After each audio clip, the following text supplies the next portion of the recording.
અંકલેશ્વર તાલુકાના પુનગામ નજીક cable bridge ઉપર એક બુલેટ અને 4 4 વ્હીલ વાહનોને પૂર ઝડપે તથા ગફલતભરી રીતે ચલાવવામાં આવ્યા હતા। રોડની વચ્ચે વાહનો ઊભા રાખી ટ્રાફિકમાં અડચણ ઊભી કરી પ્રી વેડિંગ રીલ્સ બનાવવામાં આવી હતી, જે બાદ સોશિયલ મીડિયામાં વાયરલ થઈ હતી।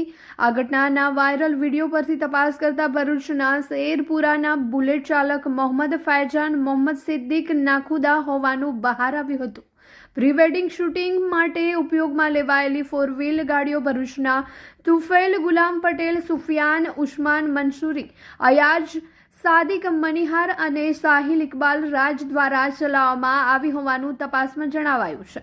જ્યારે વિડીયો શૂટિંગ ટીકે મૂવમેન્ટ સ્ટુડિયોમાં કામ કરતા રિયાઝ ગાંચી દ્વારા કરવામાં આવ્યું હોવાનું સામે આવ્યું છે। સોશિયલ મીડિયામાં વાયરલ વિડીયોના આધારે અંકલેશ્વર રૂરલ પોલીસે ગુનો નોંધી તપાસ શરૂ કરી હતી, જેમાં પોલીસે બુલેટ ચાલક મોહમ્મદ ફૈજાન મોહમ્મદ સિદ્દીક નાખુદા, તુફૈલ ગુલામ પટેલ, સુફિયાન ઉસ્માન મંસૂરી અને રિયાઝ ઘાંચીની ધરપકડ કરી તેઓને કાયદાનું ભાન કરાવ્યું હતું।